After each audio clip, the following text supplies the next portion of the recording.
Ya, selamat pagi warga Duta Wacana yang terkasih. Pada sesi Wonderful Heart hari ini, saya mau men-sharingkan tentang satu nilai Duta Wacana, Striving Excellence. Jadi, saya akan mulai dengan konsep excellence sendiri. Kebanyakan dari kita memahami kata terbaik itu dengan memahami upaya keras yang harus kita lakukan untuk mencapai sesuatu. Jadi kata terbaik itu selalu memasukkan elemen bahwa kita tuh harus melakukan lebih. Capaian dalam hidup juga harus kita tingkatkan terus dan menerus sampai kira-kira semua pihak atau semua orang yang terlibat itu memiliki kepuasannya tersendiri. Kata terbaik sebenarnya bisa kita bongkar lagi. Kata terbaik sebenarnya bisa kita refleksikan lagi.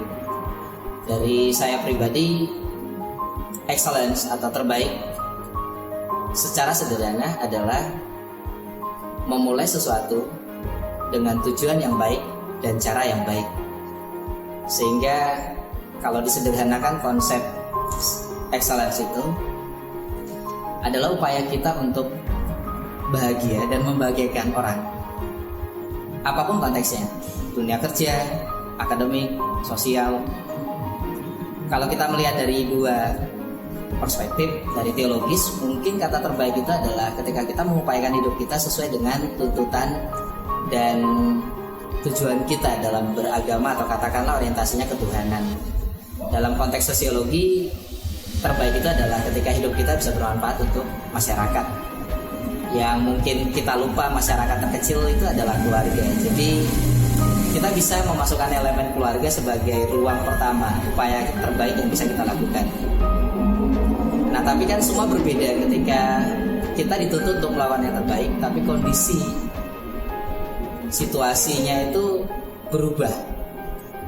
Contoh, bagaimana kita melayani masyarakat dengan baik, bagaimana kita melayani sivitas akademi di UKDW dengan baik, bagaimana kita melayani permintaan atau request dari keluarga kita dengan baik, begitu di tengah kondisi pandemi.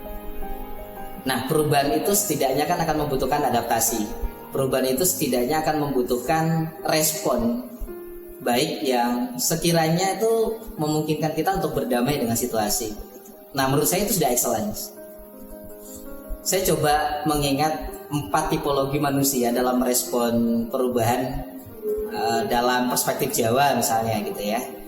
Yang pertama adalah tipe-tipe manusia yang nampik.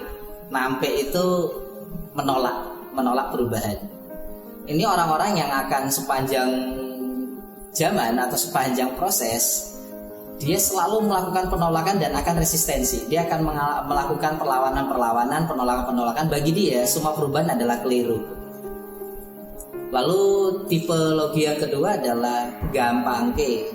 Ini adalah tipe-tipe manusia yang kalau ada perubahan ngikut saja.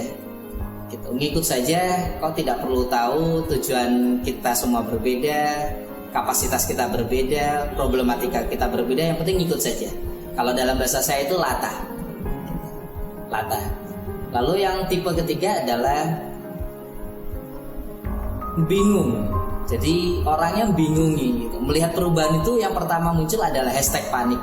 Dia bingung. Sehingga jangankan untuk memahami problem saat itu, jangankan untuk melihat realitas saat itu, dia menempatkan diri saja udah bingung. Nah, orang yang begini kecenderungannya itu akan tertinggal. Cukup tertinggal karena dia butuh waktu untuk mempertimbangkan hal-hal yang sebenarnya tidak perlu dia pertimbangkan. Intinya bingung. Lalu yang terakhir adalah yang nerimo. Nerimo ini adalah melihat perubahan dalam perspektif yang lebih netral. Dia melihat perubahan itu adalah suatu hal yang harus dilewati. Dia melihat perubahan itu selalu punya elemen positif yang bisa diupayakan.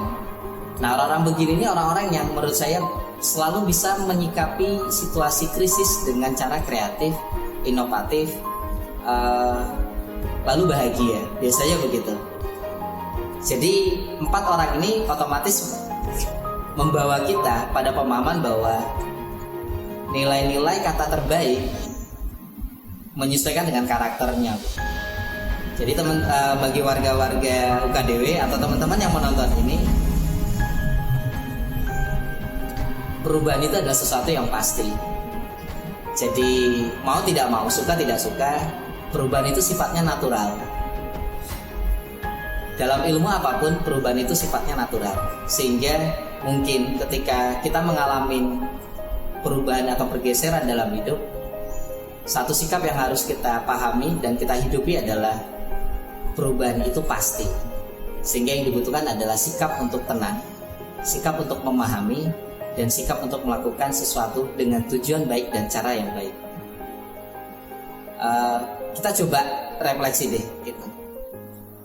Cahaya matahari hari ini dengan besok itu pasti berubah. Intensitas lampu, cahayanya juga, sinarnya itu juga pasti akan berubah. Itu hal sederhana. Bangun pagi saja siklus kita itu berubah. Sehingga dalam hidup kita tidak mungkin menafikan, menyingkirkan, dan meniadakan perubahan. Oleh karena itu, bagi saya, Striving for Excellence adalah cara terbaik yang bisa kita lakukan untuk memahami dan beradaptasi dengan perubahan.